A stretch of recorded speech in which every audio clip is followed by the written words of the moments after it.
Moises, welcome. Thank you sa tiwala mo na pumunta ka dito sa amin and narinig namin tungkol sa kaso mo pero syempre gusto ko marinig sa'yo directly. So, tama bang intindi ko na you are a manager in a fast food chain? Yes po. Okay. Bali po ganito yung story kung bakit po napunta dito.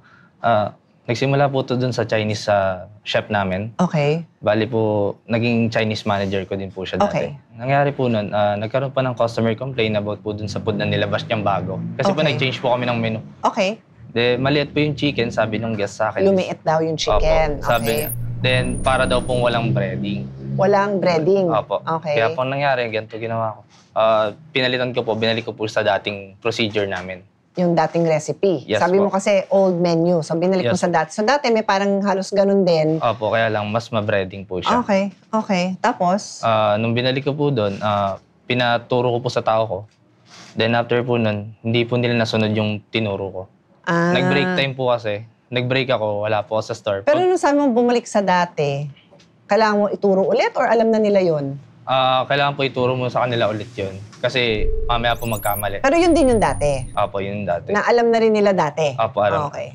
Pagkaturo ko po sa kanila, nag-break time lang po ako. Pagbalik ko, iba na po itsura ng mga manok, sunog na, makakapal yung breading. Sobrang kapal na po. Okay. Di yung Chinese manager po namin, Chinese chef, nagalit. Nagalit po siya, sumigaw siya sa loob, sinigsisigawan niya ako. Okay. Sabi niya, sino nagbago nito? Sabi ko po ako. Di lumabas na po kami, dinuro-duro niya na ako doon. Sinigawan niya ako, nakikita ko ng mga customer ko. Ganun po ginawa sa akin. Tapos nagbanta na po siya sa akin na tatanggalin niya ako sa trabaho.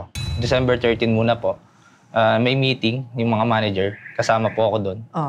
Regular meeting yan? Yes po, regular meeting. Pumunta po ako. Bigla pong may na-open kami na mancom, na gagawa daw kami ng mancom para if ever may botohan, magkakaisa sila. Ganyan. Magkakaisa kami kung kasama ako.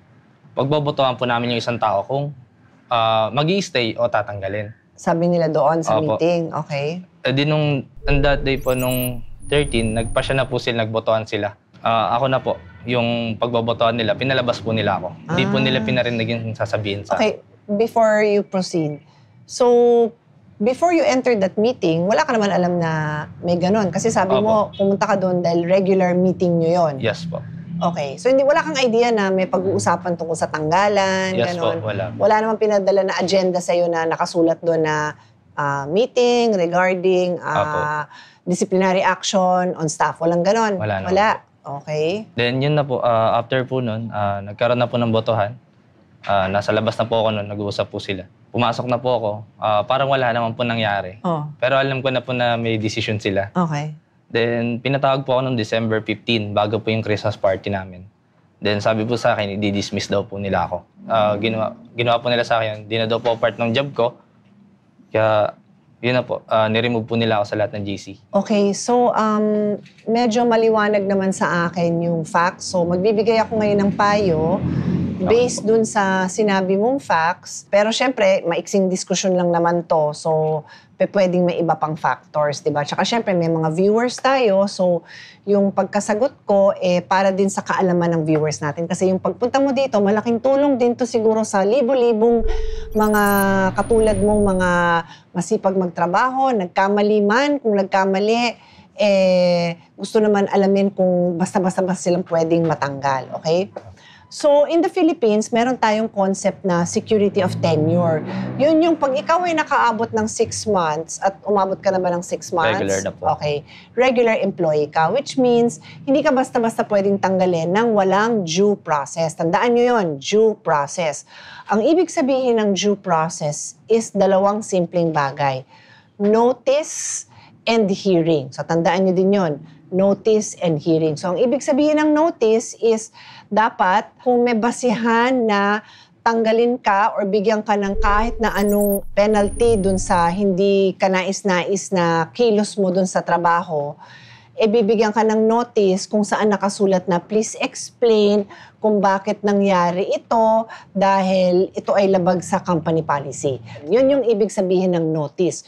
Yun yung unang notice na dapat matanggap mo para handa ka magpaliwanag. So, ang tanong ko sa'yo is, nung ikaw ay pumunta dun sa meeting, dapat may notice ka na ito ay mapapag-usapan sa meeting. Yung iyong conduct sa pagpapapalit ng recipe mo at kung ano pa man ang naging consequences nun. Meron ka ba nun? Wala po. Wala. So it seems na based dun sa sinasabi mo, wala kang notice. So dun pa lang sa test ng due process, walang notice. Pero let's assume na may notice ka. Dadating ka ngayon, may hearing ka. Ang hearing naman is your opportunity to be heard. Not necessarily face-to-face yon, not necessarily verbal kung saan magsasalita ka, pwedeng written yon. Basta dun sa hearing, may opportunity na ipaliwanag mo yung nangyari. For example, nagka-notice ka, ipapaliwanag mo ngayon. So kunyari, nangyari to na nagka-notice ka, hingi ka sa akin ng payo, sasabihin ko sa'yo, ipaliwanag mo kung ba't ganun yung kilos mo na as a manager, inisip ko na customer service is essential.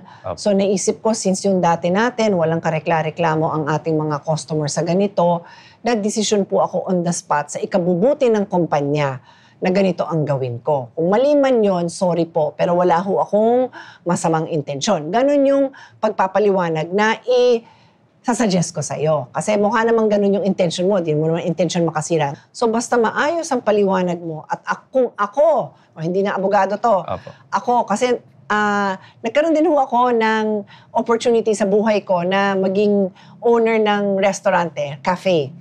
So ako naman yung may-ari ng ng cafe.